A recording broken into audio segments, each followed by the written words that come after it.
agira. Amen.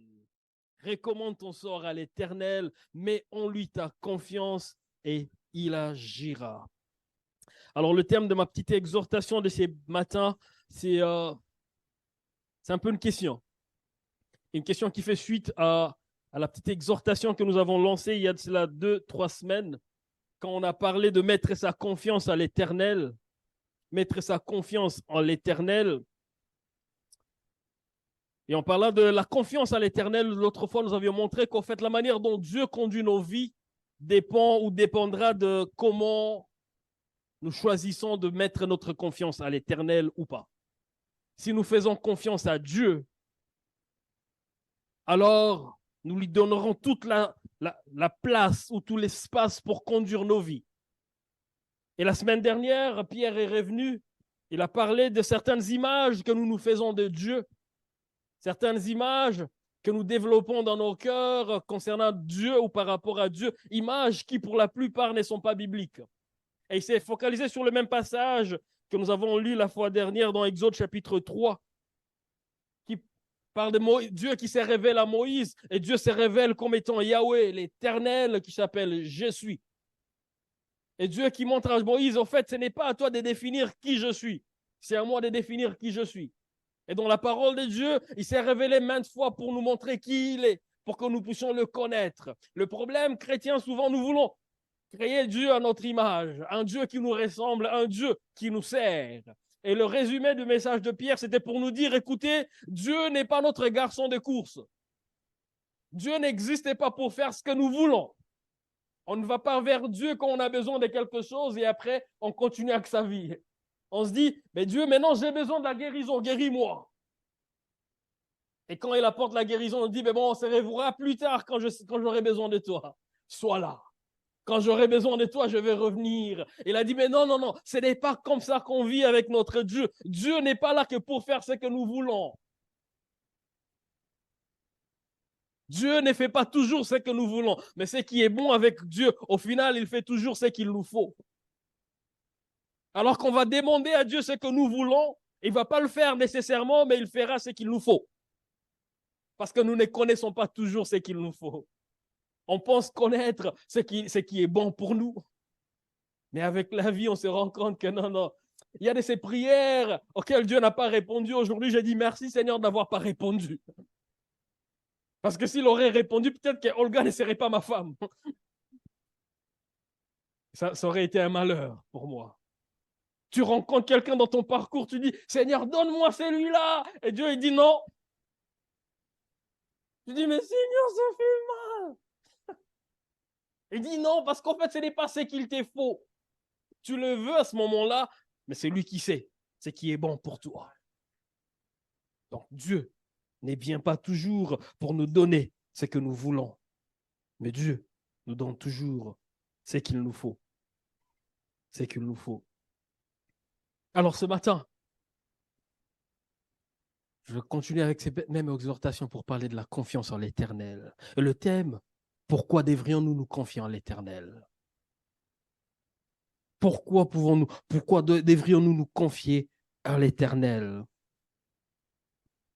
Le passage que nous avons lu dans les psaumes 37, versets 33 à 5, la Bible dit, confie-toi en l'Éternel et pratique le bien, et le pays pour demeure et la fidélité pour pâture. Fais de l'Éternel tes délices, et il te donnera ce que ton cœur désire. Recommande ton sort à l'Éternel, mets en lui ta confiance, et il agira. Confie-toi en l'Éternel.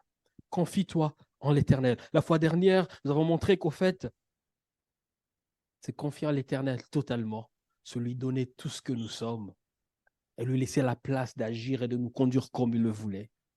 Et la fois dernière, pour ceux qui étaient là, on a fini avec un exercice qui, pour certains, était révélateur parce qu'il y a des personnes qui sont venues me voir après le culte pour me dire, pasteur, à travers de cet exercice, Dieu m'a parlé. L'exercice consistait à te laisser conduire par quelqu'un d'autre ayant les yeux fermés. Parce que c'est comme ça que Dieu nous conduit. Lorsque tu dis, Dieu, je me confie à toi, c'est te dire, écoute, Dieu, je ne veux pas faire ce que je veux. Je ne maîtrise pas où je dois aller. Mais je t'ai fait confiance, toi. Conduis-moi et je vais te suivre. Conduis-moi, je vais te suivre. Nous nous laissons à Dieu. On s'est confié à lui, on se dit, fais ce que toi tu peux. Prends le contrôle de ma vie et moi, je vais te suivre. Je vais être derrière toi pour te suivre et faire ce que toi tu veux. Lorsque nous nous confions à l'Éternel, c'est lui qui devient notre maître de tout ce qui nous concerne. C'est lui qui prend le contrôle de notre vie. Et c'est lui même qui définit quels devraient être nos désirs. Lorsque le Seigneur conduit nos vies, lorsque nous nous confions à Dieu, même nos désirs se soumettent à ses désirs. Ce ne sont plus mes désirs qui comptent, ce ne sont plus ce que moi je veux qui compte, mais c'est ce que Dieu veut qui compte. Lorsque nous nous confions à l'Éternel, il commence à nous changer et à changer même nos désirs. C'est pourquoi la parole de Dieu dit, confie-toi en l'Éternel et fais de lui tes délices et il te donnera ce que ton cœur désire. Lorsque tu te confies en lui, lui-même, il change tes désirs. Et lorsque tu fais de lui tes délices, un peu pour dire, lorsque tu fais de lui tes biens les plus précieux, un peu pour dire, tu n'as rien de plus précieux que Dieu dans ta vie. Lui, il va te donner ce que ton cœur désire. Et à ce moment-là, il ne sera pas en train de te donner ce que toi tu veux. Parce que, souviens-toi, tu as déjà soumis ce que tu veux à lui. Donc, c'est lui qui définit maintenant ce qu'il te faut. Et quand même les désirs viennent, la Bible dit que c'est Dieu qui crée le vouloir et le faire. Lorsque tu as des désirs dans ton cœur à ce moment-là, c'est lui-même qui crée ce désir-là. Donc, les désirs que Dieu va te donner, ce ne sont pas les désirs qui ne viennent que de toi. Mais c'est lorsque toi, tu t'es confié déjà à lui. Lorsque tu as fait de lui tes biens le plus précieux, lui, il fera sa part. Et ici, la Bible ne nous montre pas, ne nous parle pas d'ici comme d'une stratégie pour avoir les désirs de son cœur. La Bible ne dit pas, fais de l'Éternel tes délices pour qu'il te donne ton cœur, ce que ton cœur désire. Mais il dit, toi fais, et lui, il fera. Quand? Ça ne te regarde pas. Comment? Ça ne te regarde pas. Et tu ne fais pas pour qu'il fasse. Tu t'es confié en l'Éternel. Et c'est lui, quand tu t'es confié, il continue à faire sa part dans ta vie. Parce qu'il change nos désirs lorsque nous nous donnons à lui complètement. Il te donne ce que ton cœur désire parce que c'est un désir que lui-même a initié dans ton cœur. Et à ce moment, ça ne sera plus des désirs égoïstes pour satisfaire à tes besoins égoïstes, pour paraître d'une certaine manière, mais ça sera des désirs qui répondent aux objectifs des dieux. Ça sera les désirs qui participent dans ce que Dieu est en train de faire. Et au verset 5, la Bible dit, recommande ton sort à l'Éternel. Mets en lui ta confiance et il agira. La version parole de vie dit, confie ta vie en l'Éternel. Aie confiance en lui et il agira. Ta vie, tu ne la maîtrises pas. Ton sort, tu n'en es pas maître. C'est pourquoi la Bible dit, remets ses sorts à l'Éternel. Ta vie, tu n'es pas le maître de ta vie. C'est pourquoi la Bible dit, remets cette vie à l'Éternel. Parce que toi, tu ne maîtrises pas ce qui va se passer dans cette vie. Tu ne maîtrises pas ce qui va t'arriver demain. Tu ne maîtrises pas tout ce que tu vas devenir. Et parce que tu ne maîtrises rien, il dit, remets-la entre les mains de l'Éternel. Confie-la à l'Éternel. Lorsque toi, tu l'as fait, lui, il agira. Agir, il agira. Mais qu'est-ce qu'il fera? On ne sait pas. On ne définit pas ce qu'il fera quand il agira. Mais on sait qu'il agira. Et pourquoi il agira? C'est parce qu'il connaît ce qu'il nous faut.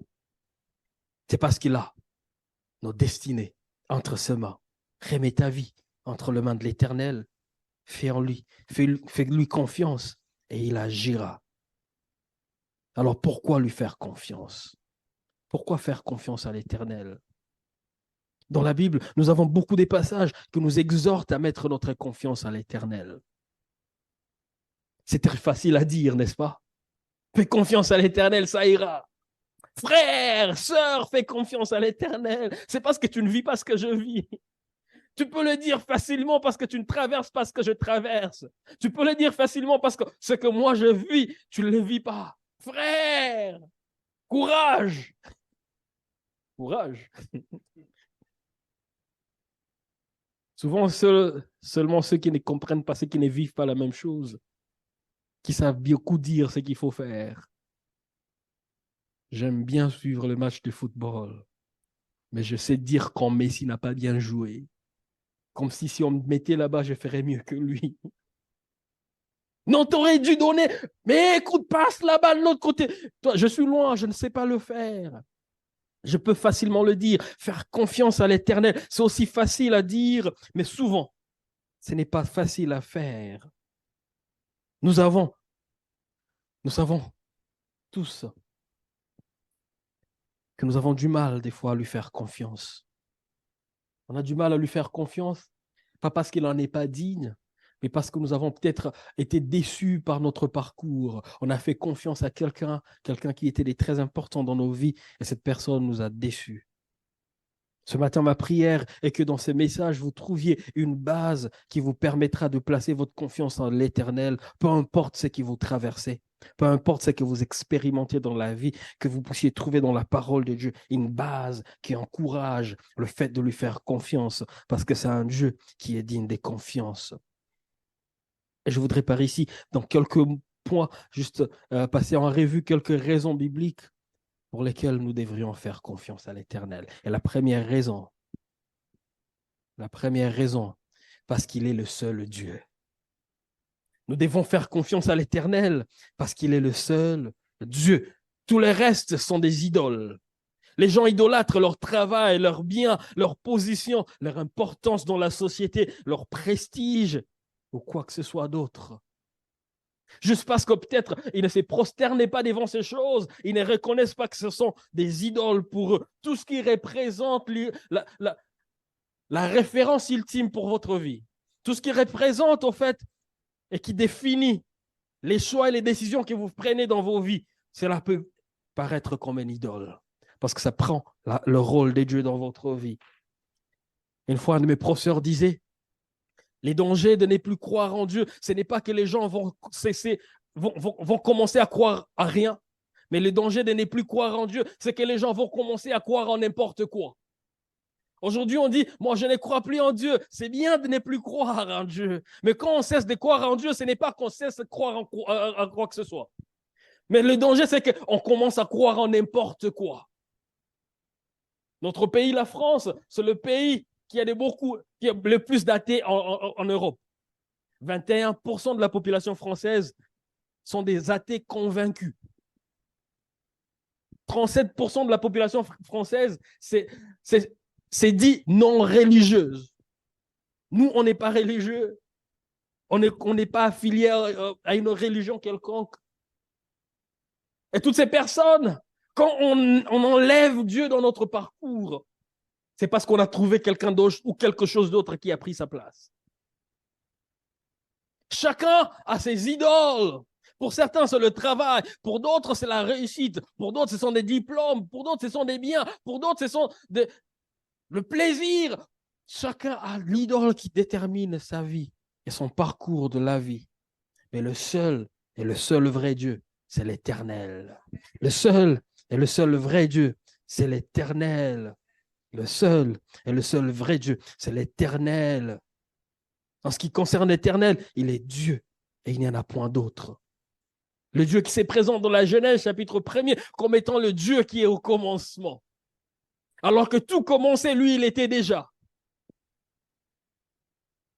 Quand la Bible dit au commencement, Dieu, la Bible ne parle pas de commencement des dieux. Parce que lui, il n'a pas de commencement et il n'aura jamais de fin. C'est pourquoi on l'appelle éternel. Et ce jour, lorsqu'on parle de commencement, c'est parce que lui qui est éternel, il a décidé de commencer les commencements. Il a décidé de lancer des choses et dire que la terre soit, que le ciel soit, que la lumière soit. Et quelqu'un a dit, et la lumière soyant, et la lumière fut.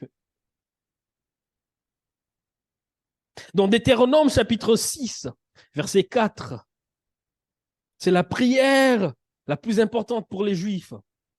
C'est le schéma d'Israël, qui veut dire, écoute, ô Israël, l'Éternel, notre Dieu, est le seul éternel. Yahweh, notre Dieu, est le seul Dieu, et il n'y en a point d'autre. Les Juifs devraient répéter cette prière au moins 2 fois la journée pour se rappeler qu'au fait, nous ne pouvons pas avoir d'autre Dieu parce que nous n'avons qu'un seul. Personne, ni rien, ne devrait prendre la place de Dieu dans nos vies parce qu'il est le seul qui mérite cette place. Il y a David de dire dans 2 Samuel chapitre 7, verset 22, il dit que tu es donc grand, éternel Dieu, car nul n'est semblable à toi, et il n'y a point d'autre Dieu que toi. D'après tout ce que nous avons entendu de nos oreilles, nous savons qu'il n'y a point d'autre Dieu que toi. Tu es le seul et le vrai Dieu. Il n'y a point d'autre Dieu que toi. La raison pour laquelle, vous et moi, nous pouvons placer notre confiance en l'Éternel, c'est parce qu'au fait, il est le seul vrai Dieu. Rien, ni personne ne peut prendre sa place. Il y a Paul de dire à Timothée dans 1 Timothée chapitre 2, verset 5, il dit, car il n'y a qu'un seul Dieu et aussi un seul médiateur entre Dieu et les hommes, Jésus-Christ, homme. Car il n'y a qu'un seul Dieu, un seul médiateur, c'est Jésus, personne d'autre. Pas ton pasteur, pas ton frère, ni ta mère. Le seul médiateur, c'est Christ. Et il est le médiateur entre nous et le seul vrai Dieu. Et nous avons accès à lui. Nous pouvons lui faire confiance parce qu'il est le seul et le véritable vrai Dieu. Deuxième raison pour laquelle nous devons et nous pouvons faire confiance à l'Éternel. Nous pouvons lui faire confiance parce qu'il est la vérité. Nous pouvons faire confiance à l'Éternel parce qu'il est la vérité. Toute la vérité se trouve en Dieu. Il est même l'essence de la vérité parce qu'en lui, il n'y a pas de mensonge. Écoutez ce que le psalmiste dit dans Psaume chapitre 31, verset 6. Il dit, j'ai remis mon esprit entre tes mains. Tu me délivreras, Éternel, le Dieu de vérité. Éternel, le Dieu des vérités. Il n'y a pas de mensonge en lui. Dans Jean chapitre 14, Jean chapitre 15, Jean chapitre 16, Jésus parle de Saint-Esprit comme étant l'esprit de la vérité. Parce que lui étant la troisième personne de la Trinité, de la divinité, il n'y a pas de mensonge en lui. Et dans sa prière, dite la prière sacerdotale dans Jean chapitre 17, verset 17, écoutez ce que Jésus dit. Il dit, sanctifie-les par ta vérité, car ta parole est vérité. La parole de Dieu est vérité parce que Dieu lui-même est déjà vérité. Tout ce qu'il dit est vrai. Si tout ce qu'il dit est vrai, alors il est digne de confiance. Si tout ce qui vient de lui est vrai, alors nous pouvons lui faire confiance. Parce que sa parole est vérité. Et dans Tite, chapitre 1er, verset 2, écoutez ce que la Bible dit. Dieu ne peut pas mentir. Dieu ne peut pas mentir. Dieu ne peut pas mentir. Mentir, ça, il ne peut pas. Il ne peut pas mentir. Dieu ne peut pas te mentir. Parce qu'en lui, il n'y a pas de mensonge. Tout en lui est vérité. Dieu ne dit que la vérité. Il dit toujours la vérité, car il est la vérité. Et je peux faire confiance à Dieu, car il est le Dieu de la vérité. Il est l'essence de la vérité. Il ne peut pas mentir. Il ne peut pas changer son caractère, car c'est un Dieu qui est vérité. Troisième chose, troisième raison pour laquelle nous pouvons faire confiance à l'Éternel. Nous pouvons lui faire confiance à l'Éternel parce qu'il est fidèle. Nous pouvons faire confiance à l'Éternel parce qu'il est fidèle. Dans Lamentation chapitre 3, versets 22 à 23, la Bible dit ce qui suit. Les bontés de l'Éternel ne sont pas épuisées. Ses compassions ne sont pas à leur terme. Elles se renouvellent chaque matin. Oh, que ta fidélité est grande, Éternel. Oh, que ta fidélité est grande. Il est fidèle, notre Seigneur. Il est fidèle, l'Éternel. Qu'est-ce que la fidélité de Dieu? Cela veut dire simplement qu'il est fiable, il est digne de confiance, qu'on peut compter sur lui. et qu'il vit d'une manière fiable, on peut compter sur lui. Il sera toujours là quand j'aurai besoin de lui. Il dit lui-même, je ne te laisserai pas, je ne t'abandonnerai jamais. Je peux toujours lui faire confiance, quoi qu'il arrive. Il est fidèle. Des humains, nous pouvons promettre des choses, et parce que nous sommes limités, nous ne pouvons pas accomplir. Seul Dieu peut promettre ce qu'aucun homme ne peut te promettre. Seul Dieu peut faire et accomplir ce qu'aucune personne ne peut accomplir dans ta vie. Alors que les hommes sont limités. Ils peuvent avoir la bonne volonté d'accomplir ce qu'ils ont dit, mais parce qu'ils sont limités par les capacités, ils deviennent infidèles. Mais Dieu, il est capable de tout faire, donc il ne peut pas être infidèle. Il reste fidèle et fidèle à jamais. Il est fidèle à jamais. Il est le seul à être absolument et toujours fidèle dans toutes les situations. S'il fait une promesse, il accomplit. Tout ce qu'il promet, il accomplit. La Bible dit qu'il est derrière sa parole pour l'accomplir. Alors que sa parole court vers l'accomplissement, lui, il marche derrière cette parole pour aller l'accomplir. C'est qu'il dit. Quelqu'un a dit, ce que la bouche de Dieu prononce, sa main est toujours prête pour l'accomplir. Tout ce qu'il dit, et il le fait. Tu as reçu une promesse de la part de Dieu, sache qu'elle s'accomplira. Peu importe le temps que ça prend, et s'accomplira certainement. Parce que le Dieu que nous servons, c'est un Dieu qui est fidèle. Il a beaucoup de promesses dans la parole de Dieu. Vous voulez connaître ce qu'il a promis, lisez sa parole. Elle est pleine de promesses. Il y a des promesses pour notre marche et pour notre vie sur la terre. Il promet son pardon. Ça, on peut le voir dans 1 Jean chapitre 1, verset 9. Il dit, si nous confessons nos péchés, il est fidèle et juste pour nous les pardonner et pour nous purifier de toutes nos iniquités. Tu as péché contre l'Éternel, écoute, il est prêt. Il est fidèle pour pardonner. Un peu pour dire, il n'y a aucun péché qu'il ne puisse pardonner. Si tu viens, tu confesses, il promet le pardon. Il va te pardonner. Notre Dieu est fidèle. Il promet la provision. Il est dit dans Philippiens chapitre 4, verset 19. Il dit, et mon Dieu pourvoira à tous vos besoins selon sa richesse avec gloire en Jésus-Christ. Il pourvoira à tous vos besoins. Mais où? En Jésus-Christ. Je l'ai dit en commençant, lorsque vous vous confiez à l'Éternel, c'est lui qui détermine même vos besoins. Et il pourvoira à tous vos besoins. Et selon sa richesse en Jésus-Christ. Il promet la protection. On peut le voir dans le psaume 91. J'ai failli dire 91. Pour les Belges et les Congolais dans la salle. Le psaume 91, il dit ce qui suit. C'est lui qui demeure sous l'abri du Très-Haut, repose à l'ombre du Tout-Puissant. Je dis à l'Éternel, mon refuge et ma forteresse, mon Dieu en qui je me confie, car c'est lui qui te délivre du filet de l'oiseleur, de la peste et de ses ravages. Il te couvrira de ses plumes et tu trouveras un refuge sous ses ailes. Sa fidélité est un bouclier et une cuirasse. Tu ne craindras ni les terreurs de la nuit, ni la flèche qui vole de jour, ni la peste qui marche dans les ténèbres, ni la contagion qui frappe en plein midi. Que 1000 tombent à ton côté et que 10 000 à ta droite, tu ne seras pas atteint. Il promet sa protection. Lorsque tu es en l'Éternel, il promet sa protection. Il dit, c'est lui qui demeure sous l'abri du Très-Haut. Donc il faut demeurer sous lui. Il faut te confier en lui. Quand tu l'as fait, tu lui dis, Seigneur, fais ce que je ne peux pas faire. Protège-moi là où je ne peux pas le faire pour moi-même.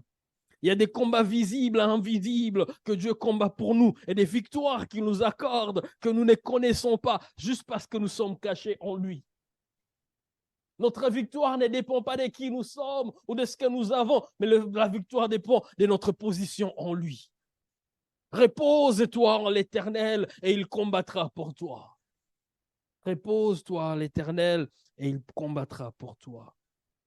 Il promet d'exaucer à nos prières. Il est dit, demandez et il vous sera donné. Il nous promet sa présence. On peut le voir dans Hébreux chapitre 13, verset 5. Il dit, car Dieu lui-même a dit, je ne te délaisserai point et je ne t'abandonnerai point. C'est lui-même qui a dit, on ne lui a pas demandé. Il dit, je ne te délaisserai point et je ne t'abandonnerai point. Je ne te délaisserai point et je ne t'abandonnerai point. Alors que tout le monde peut t'abandonner. Alors que tu peux te sentir et te retrouver seul, sache que l'Éternel est avec toi. On rencontre l'histoire de cette personne qui marchait au bord de la plage avec Dieu. À un certain moment, les choses ne marchaient pas, les choses n'allaient pas très bien. Il voyait les pas des dieux à ses côtés. Il était toujours bien. Il se dit, Seigneur, tu es là. Et à un certain moment, il s'est rendu compte qu'il n'y avait que 2 traces de pieds. Il s'est dit, mais Seigneur, tu m'as laissé. Seigneur, tu m'as abandonné. Pourquoi je ne vois que 2 traces? Toi, tu es où? On a commencé cette marche ensemble, mais moi, là, je ne te vois plus. Le Seigneur lui a dit, mais écoute, les traces que tu vois ne sont pas tes traces, ce sont mes traces parce que je t'ai porté. Des fois, nous pouvons marcher, on se dit, mais il nous a abandonnés, je ne vois rien. Mais il dit, non, non, non, il y a des endroits où toi, tu ne peux pas passer seul, je te porte. Tu ne peux pas le faire seul, je te porte. Parce qu'au fait, c'est un Dieu qui est toujours avec nous, toujours avec nous, toujours, toujours avec nous. Il ne nous laisse pas. C'est nous qui pouvons le laisser. Mais lui, il ne nous laisse pas. C'est pourquoi, si tu es parti, reviens. Il est là où tu l'as laissé. Parce que lui, il veut toujours marcher avec toi. Il promet d'être avec nous. Il promet de marcher avec nous. Et il nous promet de nous donner la joie. On peut le voir dans Psaume chapitre 16, verset 11. Il dit, tu me feras connaître le sentier de la vie, car il y a l'abondante joie devant ta face. Tes délices éternelles à ta droite. Il y a des gens qui se disent, si je me donne à l'Éternel, alors je vais tout perdre. Écoutez, non, non, lorsque tu te donnes à l'Éternel, tu ne perds rien. Il y a la joie en l'Éternel. Il y a la joie dans le Seigneur. Je me rappelle de ces jeunes hommes il y a plusieurs années qui est venu me voir. Il me dit, mais Patrick, donc tu me dis que tu as abandonné le péché, tu veux suivre Christ.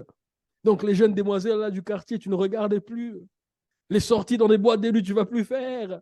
Il dit, imagine, tu fais tout ça, tu te dis, tu vas abandonner tout ça, et après, tu meurs, et tu te rends compte qu'il n'y avait pas d'enfer, il n'y avait pas de ciel. Il dit, tu ne vas pas regretter ces temps, tu ne vas pas regretter ces petites jeunes femmes du quartier que tu as laissées.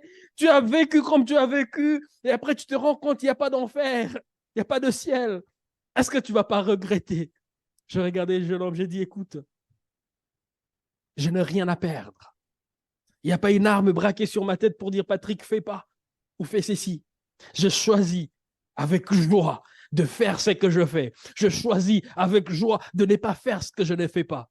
Je dis par contre, si au fait, tu continues à vivre comme tu es en train de vivre et qu'à la fin tu meurs, tu te rends compte qu'il y avait l'enfer et qu'il y avait le ciel, tu ne vas pas regretter. Parce que pour toi, tu auras tout perdu. Moi, je n'ai rien à perdre. J'aime la vie que je mène en Christ. J'aime la vie que je vis avec Christ. Je n'ai rien à perdre. Et toi, si à la fin, après avoir vécu comme tu as vécu, tu te rends compte que c'est vrai, qu'il est réel, tu ne vas pas regretter. Écoutez, dans le Seigneur, nous avons la joie. Nous avons la joie. Et cette joie que nous avons dans le Seigneur ici, elle n'est même pas digne d'être comparée à celle qui est à venir. Dans la douleur présente, il sait nous donner la joie, il sait nous donner la consolation, le réconfort. Mais dans la félicité éternelle, on aura une joie qu'on ne peut pas décrire maintenant. Il nous promet des choses que le monde ne peut pas nous donner. Il est fidèle, il est fidèle, il est fidèle, notre Dieu. Il est fidèle, notre Dieu. Quatrième point, quatrième raison pour laquelle nous devons lui faire confiance. C'est parce qu'au fait, notre destin est entre ses mains. Nous pouvons lui faire confiance parce que notre destin est entre ses mains. Dans Psaume chapitre 31, versets 14 à 15, la Bible dit ce qui suit. Mais en toi, je mets ma confiance, ô Éternel. Je dis, tu es mon seul Dieu. Mes destinées sont dans ta main. Délivre-moi de mes ennemis et de mes persécuteurs. La destinée de chacun de nous n'est qu'entre les mains de Dieu. Si c'est entre les mains de Dieu qui est ta destinée, alors tu peux lui faire confiance. Et j'aime le dire, j'aimerais le répéter ici. Tu veux que ta vie trouve son sens, remets-la entre les mains de son utilisateur. C'est Dieu lui-même. Ta vie existe pour rester entre les mains de Dieu. Quand tu la reprends et que tu veux la conduire telle que tu veux toi-même, alors tu vas perdre la raison pour laquelle lui-même il t'a créé. Écoute, tu as été créé par Dieu, tu as été créé pour Dieu lui-même. Il sait comment utiliser ta vie. C'est pourquoi il aimerait la garder entre ses mains. Entre mes mains, ma vie n'a pas de sens. Mais entre les mains de Dieu, ma vie atteindra tous les objectifs de Dieu que Dieu a pour moi. Nous ne sommes pas maîtres de nos destinées. Nous ne sommes pas maîtres de nos vies. Nous ne maîtrisons rien de ce qui nous concerne. Et pour ça, nous devons remettre nos vies entre les mains de Dieu. Lui qui maîtrise tout. C'est pourquoi dans Psaume 37 que nous avons lu, la Bible dit « Recommande ton sort à l'Éternel, mais on lui toute ta confiance et il agira. » Agir, il agira. À toi de mettre en lui toute sa confiance, à toi de remettre ton sort à cet Éternel, de remettre ta vie entre les mains de l'Éternel et il agira. Cinquième et dernière raison pour laquelle nous devons mettre notre confiance en l'Éternel, c'est qu'il nous a aimés d'un amour sans limite. Il nous a aimés d'un amour sans limite. Dans Jean 3,16, la Bible dit ce qui suit. Car Dieu a tant aimé le monde qu'il a donné son Fils unique, afin que quiconque croit en lui ne périsse point, mais qu'il ait la vie éternelle. Dieu nous a aimés au point de donner sa vie pour nous. Dieu nous a aimés au point de donner ce qu'il avait de meilleur pour nous. Et la Bible continue en disant dans Jean chapitre 15, verset 13, il n'y a pas un plus grand amour que de donner sa vie pour ses amis. Il n'y a pas plus grand amour que de donner sa vie pour ces gens qu'on aime. Il nous a aimés et au point de donner sa vie. Il nous a aimés au point de donner sa vie. Tu peux lui faire confiance parce qu'il t'aime. Tu peux lui faire confiance parce qu'il a prouvé cet amour sur la croix. Il est venu vers nous pour faire de nous fils et filles de Dieu. Nous pouvons lui faire confiance. Car notre vie, il a donné sa vie pour nous sauver. Dans Romains chapitre 3, chapitre 8, verset 32, la Bible dit, lui qui n'a point épargné son propre fils, mais qui l'a livré pour nous tous, comment ne nous donnera-t-il pas aussi toutes choses avec lui? Il a donné son fils pour nous. Comment pouvons-nous penser qu'il ne va pas prendre soin de nous dans nos besoins? Il a donné son fils pour nous. Comment pouvons-nous croire qu'il ne peut pas se soucier des petites questions qui nous concernent? Il a donné sa vie pour nous. Pourquoi ne pas lui faire confiance? Un Dieu qui est le seul et l'unique, le Dieu qui est la vérité, le Dieu qui est fidèle, le Dieu qui nous aime tant, le Dieu qui est toujours à nos côtés. Pourquoi ne pas faire confiance à ces dieux-là? Pourquoi ne pas faire confiance à ces dieux-là? Et c'est lui-même qui dit, confie-toi. C'est lui-même qui dit, confie-toi. Confie-toi. Et ce matin, ou en ce début d'après-midi, j'aimerais dire à quelqu'un, confie-toi à l'Éternel. Est-ce qu'on peut incliner nos têtes dans la présence de Dieu? L'univers. Es-tu en mesure de lui faire confiance maintenant? Es-tu en mesure de lui dire, Seigneur, je me confie à toi? Et ton nom